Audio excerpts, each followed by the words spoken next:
Hello students, मैं प्रदीप चौधरी और आप लोग इस YouTube चैनल पर पढ़ रहे हैं फिजिक्स।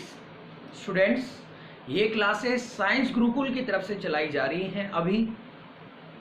और अगर आप मुझसे और साइंस गुरुकुल से जुड़ना चाहते हैं तो मेरे चैनल को आप कर लीजिए सब्सक्राइब और उसके बाद बेल आइकन को दबाइए ताकि मेरे द्वारा जो भी वीडियो इस YouTube चैनल पर डाली जाएंगी उनका नोटिफिकेशन आपके पास आ जाएगा और आप आसानी से आने वाली हर वीडियो का लाभ उठा पाएंगे। दूसरा स्टूडेंट्स, इस YouTube चैनल पर 11th क्लास भी स्टार्ट कर दी गई है, तो आप अपने छोटे भाई बहन या रिलेटिव या किसी को भी शेयर कर सकते हैं ताकि वो लोग भी इस वीडियो का लाभ उठा पाए। स्टूडेंट्स, ध्यान दीजिए, हम लोग पढ़ रहे थे विद्युत विभव चैप्टर, और जो विद्युत विभव चैप्टर पढ़ रहे थे उसमें बहुत सारे टॉपिक हम पढ़ चुके हैं, लेकिन आज हमारा जो टॉपिक है वो बहुत अच्छा और इम्पोर्टेंट टॉपिक है। तो देखिए स्टूडेंट्स, आज का हमारा टॉपिक क्या है। स्टूडेंट्स, आज का हमारा टॉपिक है आवेशित गोलीय कोश के कारण विद्युत विभव।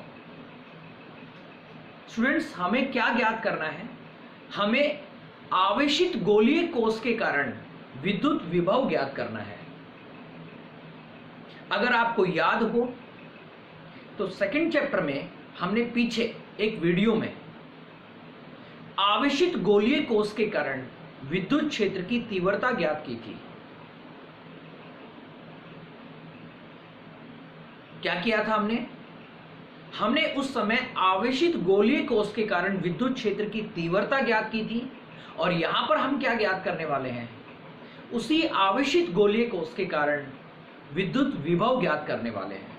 ठीक है स्टूडेंट्स, तो देखिए स्टूडेंट्स, टॉपिक को देख करके आपको पता चल रहा है कि आपको क्या ज्ञात करना है? विद्युत विभव ज्ञात करना है, लेकिन किसकी वजह से? आवेशित गोलीय कोश के कारण। अब ये गोलीय कोश क्या होता है? देखो, धातु का जो खोखला गोला है वो गोलीय कोश है हमारा। ये बात पहले भी बता चुका हूं मैं। तो हम सबसे पहले क्या करेंगे? गोलीय कोश लेंगे। ठीक है, देखिए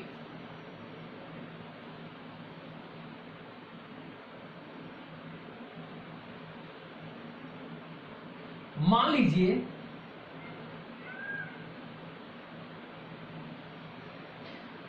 कैपिटल आर त्रिज्या का एक हमारे पास क्या है? गोलीय कोश है। माना कैपिटल आर त्रिज्या का एक गोलीय कोश है।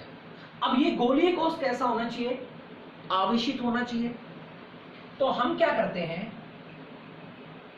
प्लस क्यू आवेश को इस पर एक समान रूप से फैला देते हैं।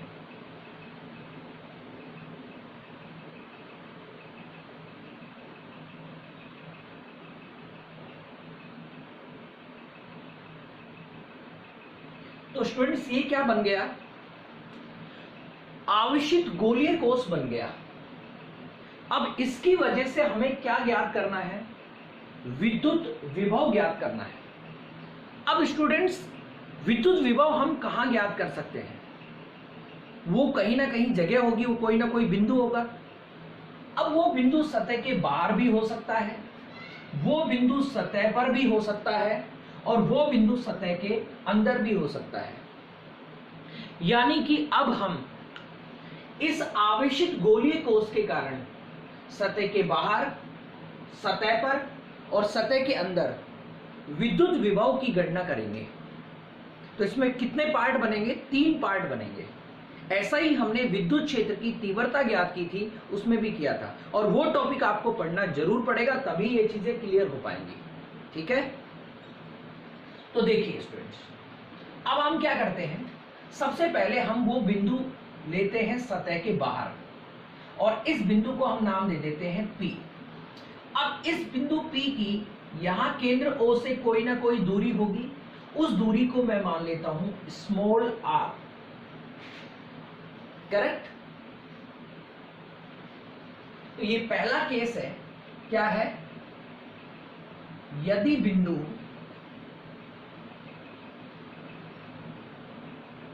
सतह के बाहर स्थित हो। और एक बात ध्यान रखें, जब सतह के बाहर स्थित रहेगा तो स्मॉल आर जो है वो बड़ा रहेगा कैपिटल आर से। ठीक है, ये जो आर है। अब ये हमारा टॉपिक बन गया। क्या बन गया कि हमें आवेशित गोलीय कोश के कारण विद्युत विभव ज्ञात करना है, लेकिन कहां पर? सतह के बाहर। करेक्ट। तो देखिए स्टूडेंट्स, मैं कुछ लिख रहा हूं।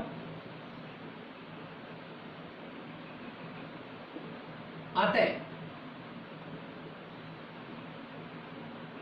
विद्युत क्षेत्र से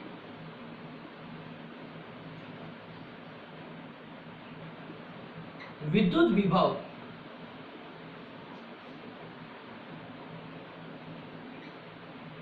परिभाषा से, विद्युत क्षेत्र से विद्युत विभव परिभाषा से। इस वीडियो के जस्ट पीछे वाली जो वीडियो मैंने डाली थी उसमें मैंने यही पढ़ाया था कि विद्युत क्षेत्र से विद्युत विभव कितना आता है। उस वीडियो को भी आप देख सकते हैं। ठीक है, तो देखिए विद्युत क्षेत्र से विद्युत विभव की जो परिभाषा है उसके अकॉर्डिंग जो बनेगा वो क्या बनेगा? V equal to minus infinite से इंटीग्रेशन में कहां से कहां तक लेंगे? जहां तक पॉइंट है। तो ये पॉइंट किस पर डिपेंड करता है? R पर। क्योंकि आप इस पी पॉइंट को यहां पर भी ले सकते हैं, यहां पर ले सकते हैं, यहां पर ले सकते हैं, कहीं पर भी आप ले सकते हैं आपकी चॉइस के अकॉर्डिंग। तो यहां आ गया स्मॉल r, तो हम क्या लिखेंगे यहाँ पर? E vector dot. अब यहां पर देखो r है तो dr लेंगे, l लेंगे तो dl लेंगे। तो यहां पर मैंने ले लिया dr वेक्टर, और ये इक्वेशन का नाम मैं अभी नहीं दे रहा हूं। अब स्टूडेंट देखिए, विद्युत क्षेत्र से विद्युत विभव की परिभाषा से अगर हम फॉर्मूला लेते हैं ये वाला, तो हमें इसमें एक बात स्पष्ट पता चलती है कि इस आवेशित गोलीय कोश के कारण जब हम विभव निकालेंगे तो हमें क्या, किस चीज की आवश्यकता पड़ेगी? हमें तीव्रता की आवश्यकता पड़ेगी। अब ये तीव्रता कौन सी है? ये तीव्रता है इस आवेशित गोलीय कोश के कारण सतह के बाहर बिंदु पर तीव्रता। ये टॉपिक की भी वीडियो पीछे पढ़ाई जा चुकी है, उसको आप देख लीजिएगा। ठीक है, देखिए तो क्या, अब देखिए स्टूडेंट्स क्या लिखेंगे? अतः आवेशित गोलीय कोश के कारण सतह के बाहर तीव्रता। आवेशित गोलीय कोश के कारण सतह के बाहर तीव्रता, ये हम पीछे सेकंड चैप्टर में पढ़ चुके हैं। ठीक है, जहां पर मैंने ज्ञात किया था कि आवेशित गोलीय कोश के कारण सतह के बाहर विद्युत क्षेत्र की तीव्रता, सतह पर विद्युत क्षेत्र की तीव्रता और सतह के अंदर विद्युत क्षेत्र की तीव्रता का टॉपिक पढ़ाया था। ठीक है, वीडियो नहीं देखी है तो देख लेना। तो आवेशित गोलीय कोश के कारण सतह के बाहर जो तीव्रता होती है वो कितनी होती है? E वेक्टर बराबर 1/4 pi epsilon 0 Q upon small r square small r cap. ये इक्वेशन 1 हो गई और ये हमारी इक्वेशन 2 हो गई। अब हम क्या करेंगे?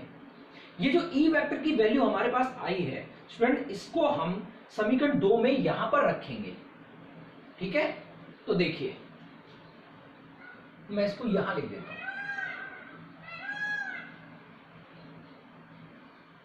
क्या कहेंगे? अतः समीकरण 2 में समीकरण 1 का मान रखने पर, समीकरण 2 में हम क्या करेंगे? समीकरण 1 का मान रखेंगे। तो समीकरण 2 क्या है? V equal to -1 upon V equal to integration infinite से स्मॉल आर, और यहां पर देखिए ई वेक्टर है, और ई वेक्टर का मान यहां पर हमारे पास समीकरण 1 में है, तो क्या है ये मान 1/4πε0 q upon small R square, q upon small R square और आर कैप।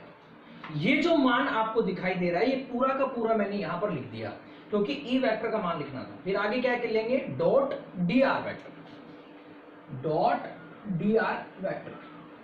देखिए स्टूडेंट्स, चूंकि R cap dot D R vector एक समान दिशा में है,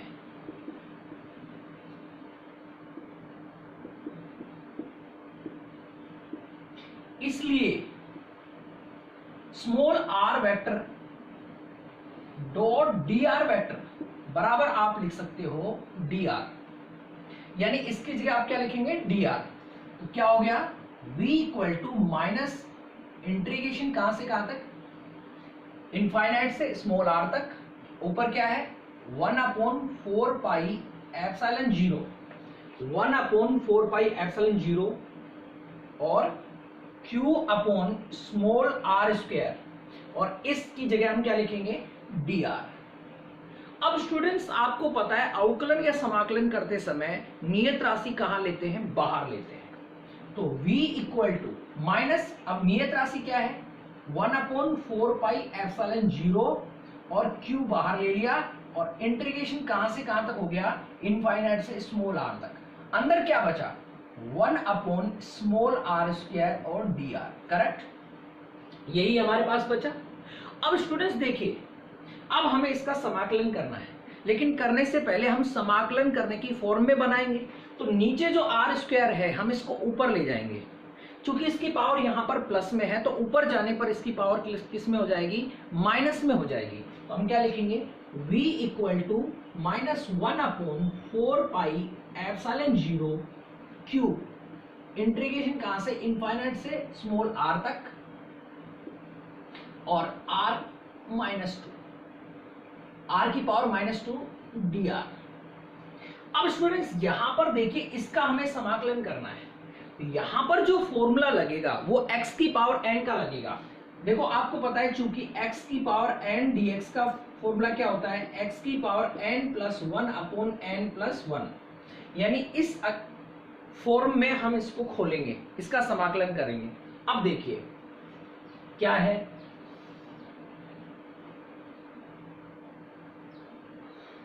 यहां पर है v equal to minus 1/4πε0 q, minus 1/4πε0 q।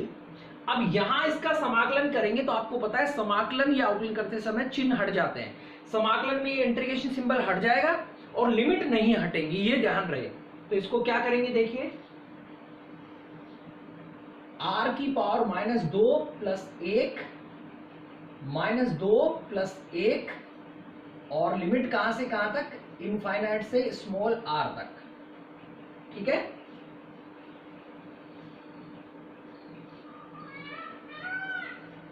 अब हम इसको आगे ले जाते हैं। देखिए v इक्वल टू माइनस 1/4πε0 और q, ये मैंने एज इट इज लिख दिया।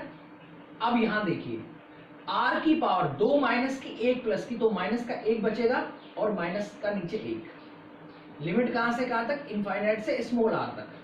स्टूडेंट्स अगर कहीं पर आपके पास r की पावर -1/-1 हो तो आप उसे कैसे लिख सकते हो, बताओ। r की पावर आप ऐसे लिख सकते हो क्या,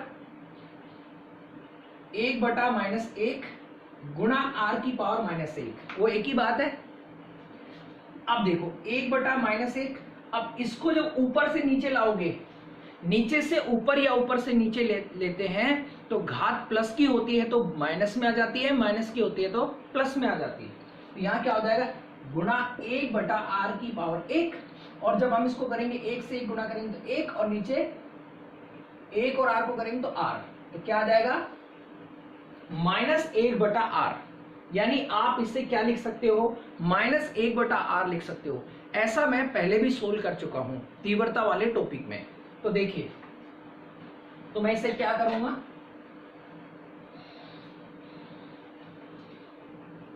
यहां लिखूंगा v इक्वल टू -1/4πε0 q और -1/r, और कहां से कहां तक लिमिट, स्मॉल इनफाइनाइट से स्मॉल r तक। अब देखिए स्टूडेंट्स, v इक्वल टू -1/4πε0 और ये q, यानी मैंने एज इट इज लिखा है, u का u लिखा है। अब हमें क्या करना है, लिमिट रखनी है। तो हम लिमिट कैसे रखते हैं बताओ स्टूडेंट्स? हम लिमिट रखते हैं, सबसे पहले अपर लिमिट रखी जाती है, फिर माइनस का चिन्ह लगाया जाता है, फिर लोअर लिमिट रखी जाती है। तो देखो -1/, ये माइनस यहां पर पहले से है तो r की जगह क्या आ गया, r। ये तो मैंने अपर लिमिट रख दी क्योंकि r की जगह r आ गया, फिर मैं क्या लगाऊंगा, माइनस का चिन्ह लगाऊंगा, ठीक। उसके बाद यहां पर माइनस है पहले से, -1/, अब इस r की जगह क्या रखना पड़ेगा, इनफाइनाइट, करेक्ट। अब हम देखो, अब अगली स्टेप में सिर्फ क्या लिखने वाले हैं, यहां पर माइनस माइनस क्या हो जाएगा, प्लस। तो क्या होगा, v इक्वल टू -1/4πε0 q, क्या आया, -1/r माइनस माइनस प्लस 1/इनफाइनाइट। अब चूंकि आपको एक बात पता है, 1/इनफाइनाइट जो होता है, चूंकि उसकी वैल्यू कितनी होती है, 0, तो इसकी जगह क्या आ जाएगा, 0। तो देखो v इक्वल टू -1/4πε0 q, क्या आया, -1/r प्लस 0। अब हम क्या करेंगे, जो बाहर यहां पर है इसको एक बार इससे गुणा करेंगे, एक बार इससे, तो जब 0 से गुणा करेंगे तो 0 हो जाएगा, इससे करेंगे तो माइनस माइनस प्लस। तो v इक्वल टू 1/4πε0 और q/r, करेक्ट। ये जो हमारे पास इक्वेशन आई है, ये इक्वेशन हमें इस आवेशित गोलीय कोश के कारण सतह के बाहर किसी बिंदु पर विभव के मान को बताती है। ये वो इक्वेशन है जो हमें इस गोले के कारण सतह के बाहर क्या बता रहा है, विद्युत विभव बता रहा है, ठीक। तो वो कितना हुआ, v इक्वल टू 1/4πε0 q/r। इससे एक बात स्पष्ट हो गई कि सतह के बाहर जो विभव है वो दूरी के क्या है, व्युत्क्रमानुपाती। सतह के बाहर जो विभव आएगा वो दूरी के क्या होगा, व्युत्क्रमानुपाती होगा। और हाँ, ध्यान रहे, अगर आपसे कहा जाए कि अनंत पर विभव, तो आप अनंत पर विभव कितना बता देंगे, 0 बता देंगे। तो ये था हमारे पास इसका पहला पार्ट, जिसमें हमने क्या ज्ञात किया है, आवेशित गोलीय कोश के कारण सतह के बाहर बिंदु पर विद्युत विभव, ठीक है।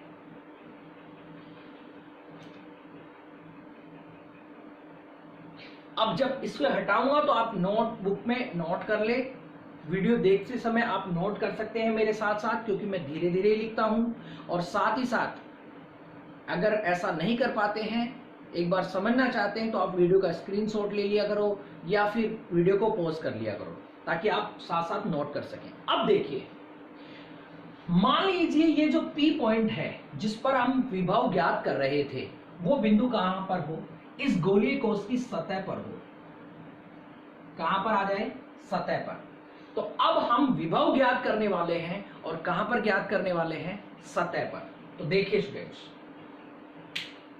मैं इसे हटा देता हूं।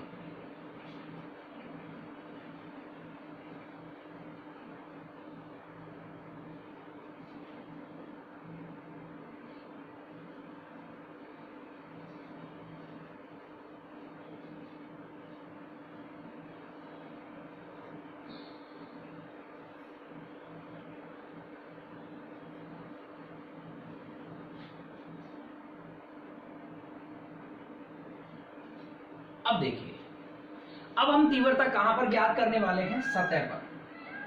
जैसे ही हम सतह पर लेके आए, तो आपको एक बात क्लियर हो गई कि ये जो स्मॉल आर है ये किसके बराबर हो गई, कैपिटल आर के बराबर, करेक्ट। यदि दूसरा पॉइंट, यदि बिंदु सतह पर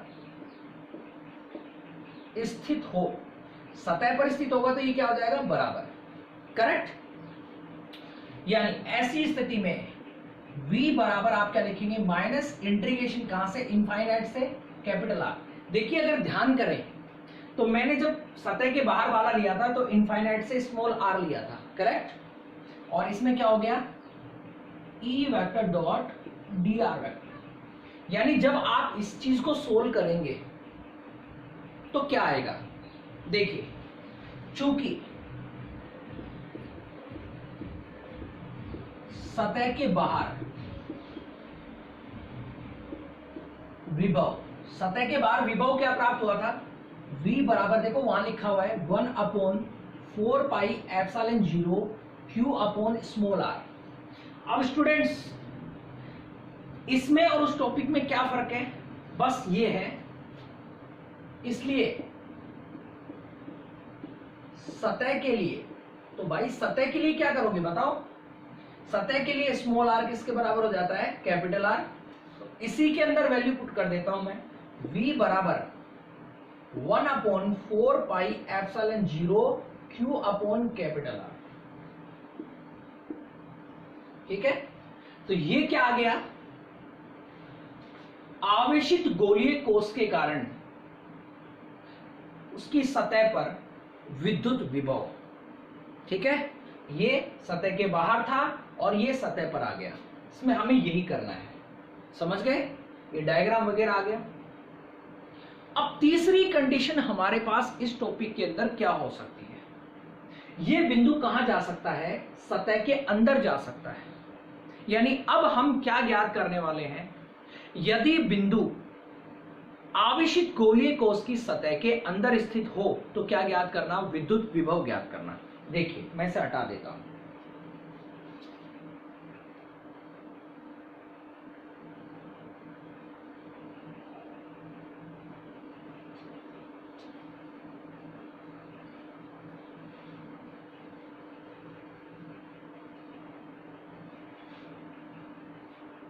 तीसरा पॉइंट,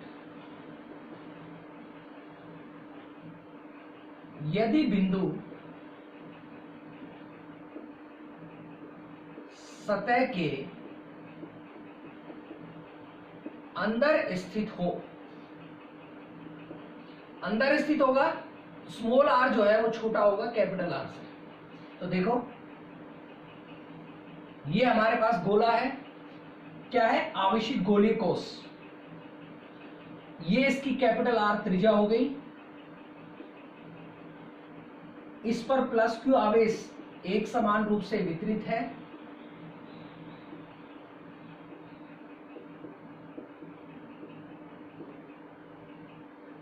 अब की बार जो पॉइंट लेना है, यानी जिस बिंदु पर हमें विभव ज्ञात करना है वो कहां होना चाहिए, सतह के अंदर। ये पॉइंट ले लिया हमने P, ये सतह के अंदर है और यहां पर हमें विभव ज्ञात करना है। और मान लीजिए ये दूरी है हमारे पास स्मॉल r। अब देखो स्टूडेंट्स, इसको हम जब सोल्व करेंगे तो कैसे करेंगे वो देखो, हम लिखेंगे चूंकि v बराबर माइनस इंटीग्रेशन इनफाइनाइट से कहां तक, स्मॉल r, ठीक है, समझ रहे हैं। पहले में भी हमने यही लिखा था, दूसरे में हमने यहां कैपिटल आर लिखा है और तीसरे में फिर स्मॉल आर लिख रहे हैं। तो क्या हो जाएगा, E vector dot D R vector. अब स्टूडेंट्स एक बात देखिए, जब हम इसे सोल्व करते हैं तो आपको मैंने पहले पार्ट में बताया कि हमें किसकी आवश्यकता पड़ती है, तीव्रता की आवश्यकता पड़ती है। किसकी आवश्यकता पड़ती है, तीव्रता की। और आपको एक बात बहुत अच्छे से पता है क्योंकि ये टॉपिक आपने पीछे पढ़ा है। कौन सा टॉपिक, आवेशित गोलीय कोष के कारण सतह के बाहर, सतह पर और सतह के अंदर विद्युत क्षेत्र की तीव्रता वाला टॉपिक। और उसमें आपको पता है कि सतह के बाहर, सतह पर और सतह के अंदर तीव्रता एक समान नहीं रहती, ठीक है। तीव्रता एक समान नहीं रहती है, इसलिए हम तीव्रता को कितने भागों में बांटने वाले हैं? 2 भागों में। ठीक है, आप लिख भी सकते हैं, चूंकि तीव्रता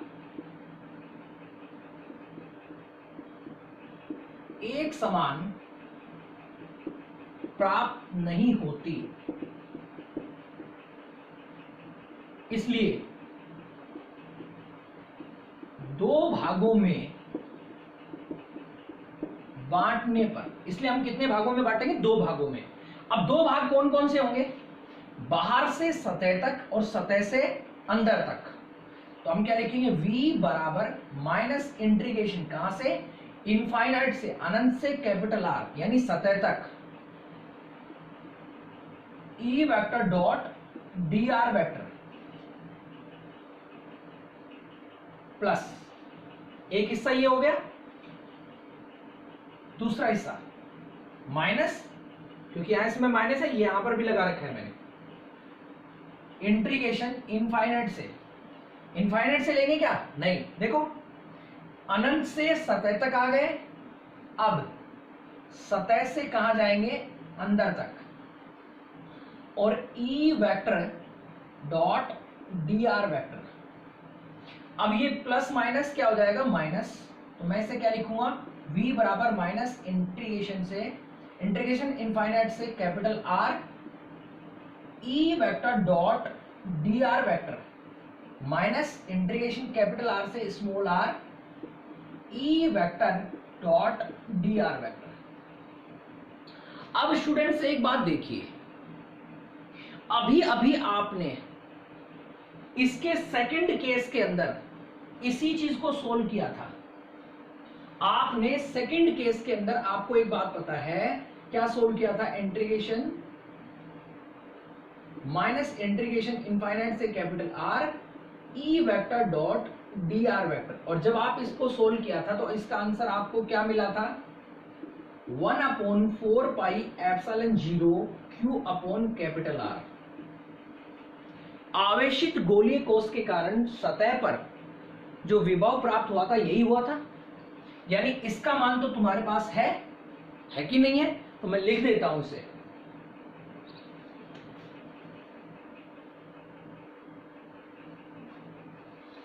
क्या लिखूंगा मैं? देखो, चूंकि माइनस इंटीग्रेशन इनफाइनाइट से capital R E vector dot dr vector बराबर 1/4 पाई एप्सिलॉन 0 q बटा कैपिटल R। ठीक, दूसरी बात, ये तो आपने लिख दिया, लेकिन ये वाली जो तीव्रता है, ये कहां की तीव्रता है? ये सतह से अंदर की है। तो आपने पहले जो टॉपिक पढ़ा था उसमें क्या पढ़ा था? कि आवेशित गोलीय कोश के अंदर विद्युत क्षेत्र की तीव्रता क्या होती है? 0 होती है। मैं ये चीज और लिख देता हूं, तथा गोलीय कोश के अंदर तीव्रता क्या होती है? 0। अब ये मान और ये मान, ये दोनों मान हम इस इक्वेशन के अंदर रखेंगे।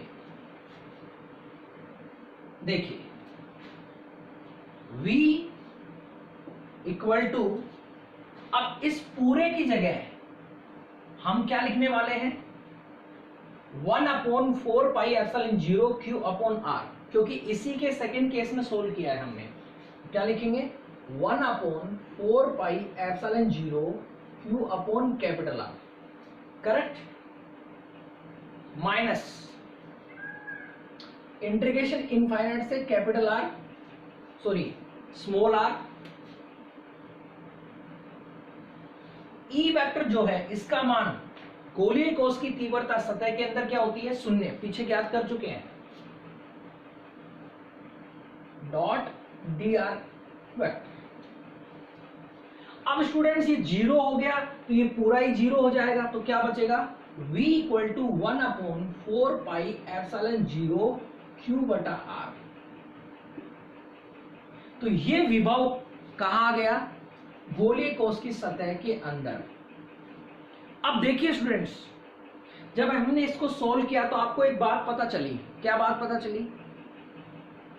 कि सतह पर भी विभव इतना ही प्राप्त होता है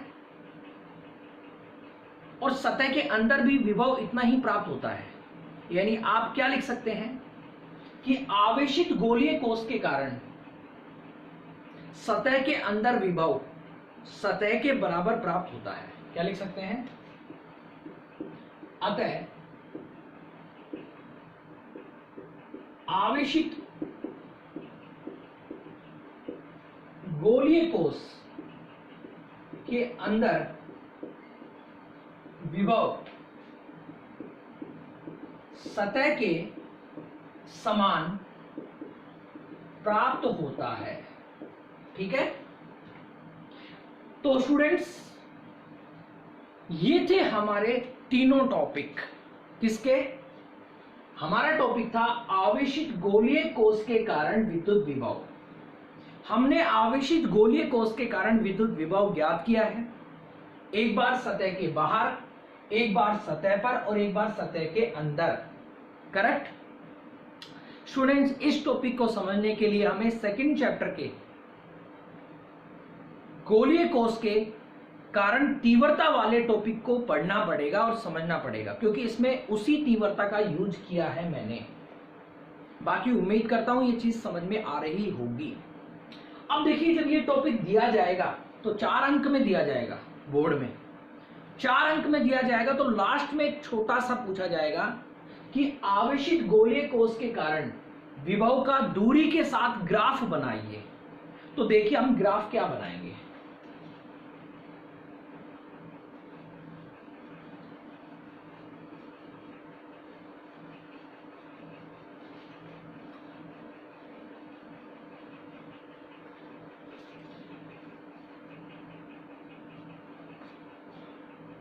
क्या है? आवेशित गोलीय कोश के कारण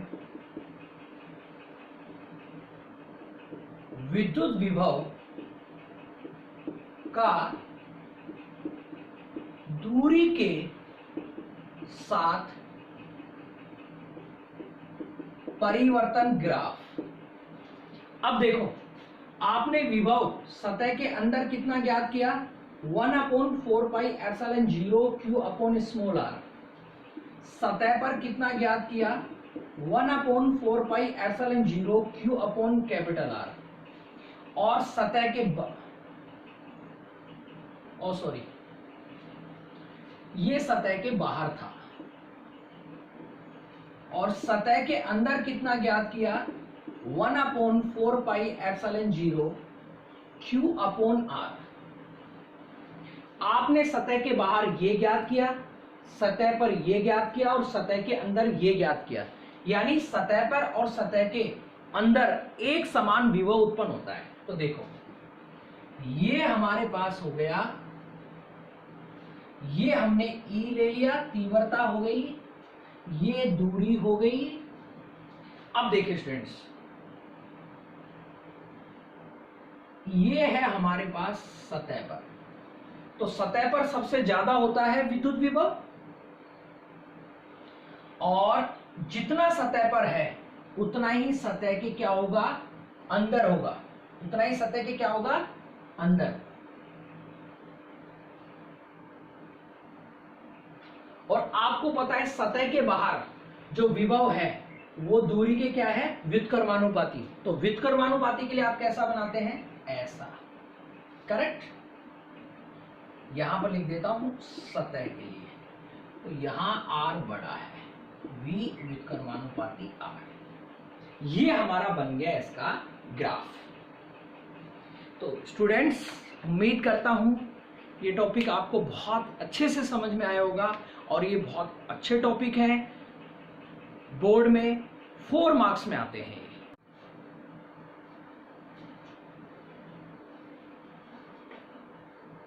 और हाँ स्टूडेंट्स, जिस प्रकार से आपने आवेशित गोलीय कोश के कारण विद्युत विभव ज्ञात किया, इसी प्रकार अगर एग्जाम में आवेशित चालक गोले के कारण विद्युत विभव पूछा जाए तो भी आपको इसी प्रकार से सोल्व करना है, कंफ्यूज नहीं होना। वो दोनों एक ही चीज है, ये समझ लीजिए आप। ठीक है, अब हम मिलते हैं अगले टॉपिक के साथ अगली वीडियो में। तब तक के लिए पढ़ते रहिए। धन्यवाद।